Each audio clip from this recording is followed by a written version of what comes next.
आपलं राज सिंहासनावर बसणार अवघ्या महाराष्ट्राचा लाडका शिवबा छत्रपती शिवाजी महाराज होणार। अहो सिंहासन बी आतुर झालं होतं, आपला राजा कधी एकदा त्याच्यावर स्वाभिमानानं रुबाबात दिमाखात बसतोय म्हणून। कसं होतं हे सिंहासन? सभासदानं बकरीत घेऊन ठेवलंय, तो म्हणतो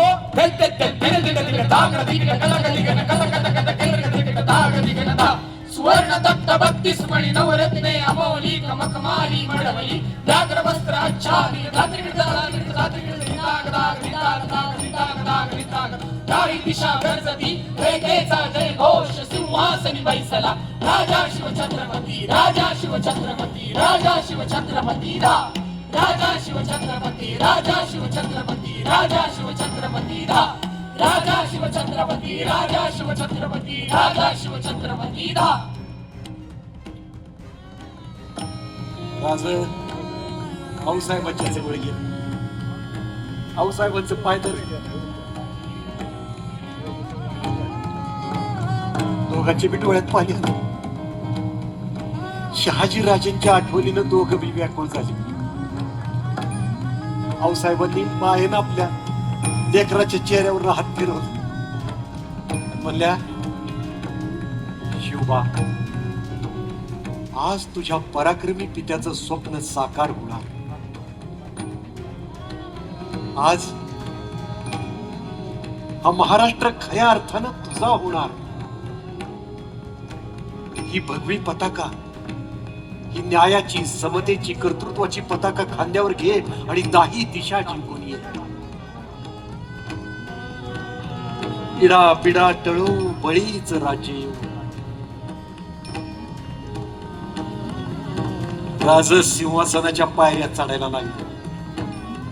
रयतेने एकच जल्लोष केला, टाळ्या अक्षता फुलांचा वर्षाव।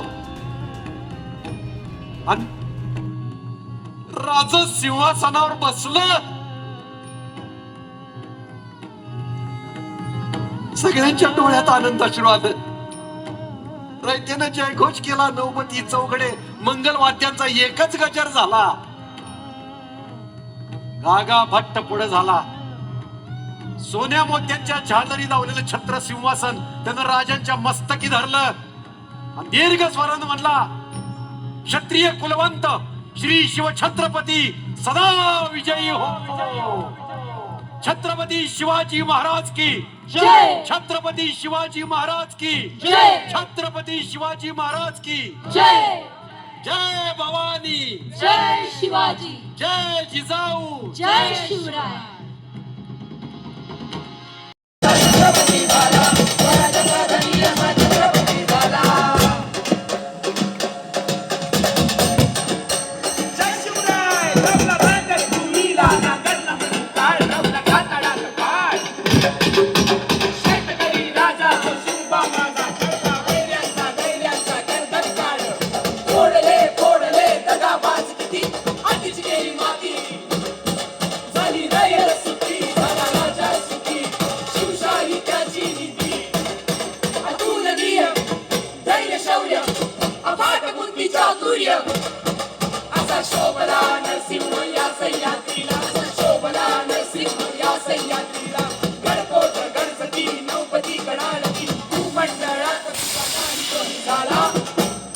जगदंब हे भक्ती द्या तो फाना राजाला रायगडावर राजा माझा झाला। हे भक्ती द्या तो फाना राजाला रायगडावर राजा माझा झाला। हे स्वराज्याचा धनीचा छत्रपती झाला, स्वराज्याचा धनीचा छत्रपती झाला, स्वराज्याचा धनीचा छत्रपती झाला, स्वराज्याचा धनीचा छत्रपती झाला।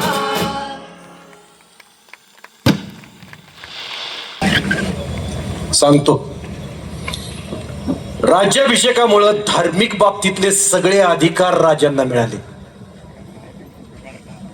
उदाहरण द्यायचं झालं तर राज्याभिषेकानंतर 2च वर्षात मुसलमान झालेल्या आपल्या एका सवंगड्याला राजांनी विधीपूर्वक हिंदू धर्मात घेतलं, स्वतः उपस्थित राहून डंके की चोट पे। आता राजांना जाब विचारायचा कोणा धर्म मार्तंडाच्या दम नव्हता। आता यापुढं पुण्यात तुकोबाची गाथा बुडवण्याची शिक्षा देण्याआधी धर्मपीठाला 1000 वेळा विचार करायला लागणार होता. रयतेतल्या कुणा चोखोबा महाराला मारहाण करणाऱ्याची हंटरनं सालटी काढायला राज मागं पुढं बघणार नव्हतं. कारण राज्याभिषेक या एका गोष्टीमुळं राजसत्तेबरोबर धर्मसत्ता छत्रपतींच्या आवाक्यात आली. नंतरच्या काळात छत्रपती संभाजी महाराजांच्या खुनाचा कट रचणारा अनाजी पंताला हत्तीच्या पायाखाली चिरडून मारला.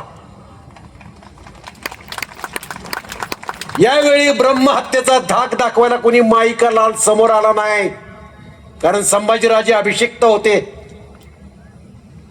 म्हणून तर सभासद बकरीत म्हणतो, मराठा पातशाह एवढा छत्रपती झाला ही गोष्ट काही सामान्य झाली नाही.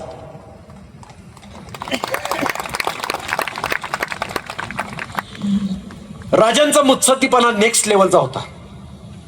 राज्याभिषेकाला विरोध करणाऱ्या मंत्र्यांना हाकलून देणं धोकादायक होतं. अशा हाकललेल्या मंत्र्यांनी आपल्या शत्रूला मिळून आपल्याच राजाचा घात केल्याची उदाहरणं इतिहासात ताजी होती. त्यामुळे राजांनी त्यांना पुन्हा मंत्रीपद नजराने देऊन आपल्या अंकित ठेवलं, निगराणी खाली ठेवलं.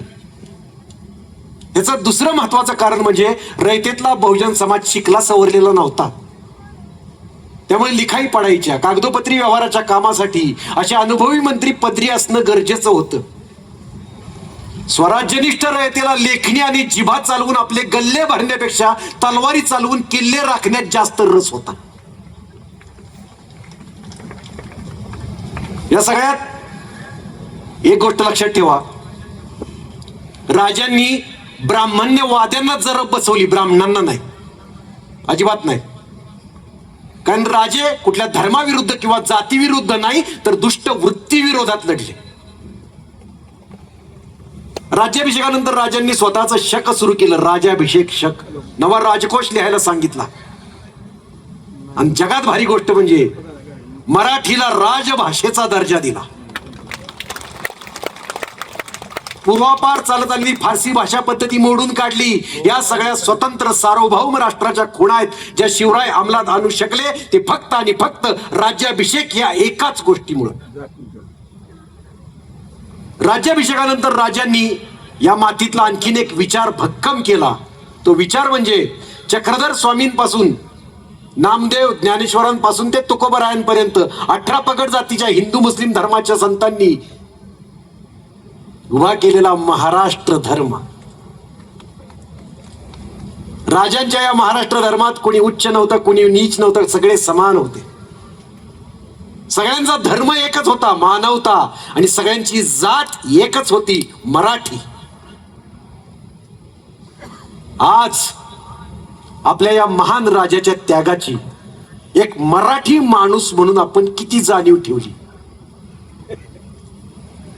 ज्यासाठी राजांनी एवढा आटापिटा केला, त्या महाराष्ट्र धर्माचे आपल्या डोळ्यांसमोर लचके तोडले जात असताना आपण काय करतोय. तुम्ही बघितलं, राजांनी एवढा अपमान सहन केला, राज्याभिषेक करून घेतला. का करून घेतला? त्यांनी या दख्खनच्या प्रत्येक माणसाला, तुम्हाला मला प्रत्येकाला दख्खनचा राजा बनवलं. आज हा दख्खनचा राजा लाचार काय, आपल्याच मातीत उपरा का ठरवला जातोय? अहो, आपल्या छत्रपतींनी कधी दिल्लीची गुलामी केली नाही, आपण का कोणाच्या तळवे चाटावेत?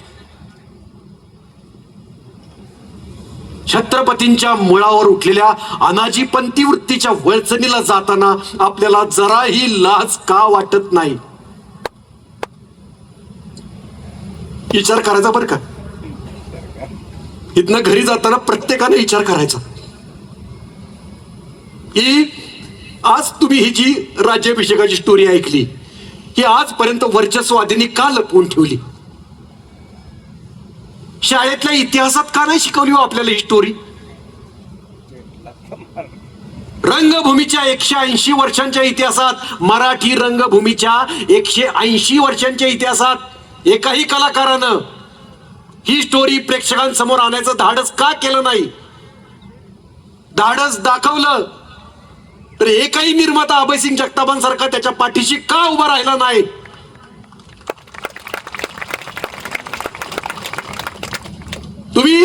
तुमच्या नाटका सिनेमातनं छत्रपतींचं फक्त अफजल खान, शाहिस्ते खान, पंधळागडाचा वेढा, आग्र्याहून सुटका अशा मोजक्या पराक्रमांचीच पारायण करत राहा. त्या पलीकडे असलेलं समुद्रासारखा अथांग शिवचरित्र दुर्लक्षित ठेवा.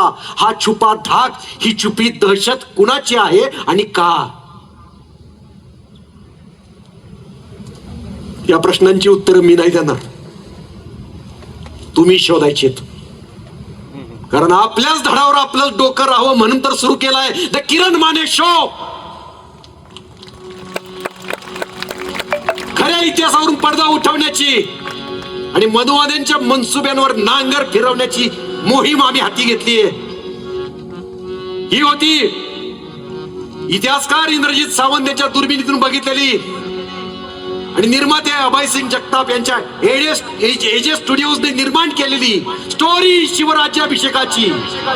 लेखक सतीश तांदळे, दिग्दर्शक विनायक कोळवणकर, किरण सिंग चव्हाण आणि केतन जाधव. बहुजन प्रतिपालक कुळवाडी भूषण छत्रपती शिवाजी महाराज की. महाराष्ट्र धर्माची कथा.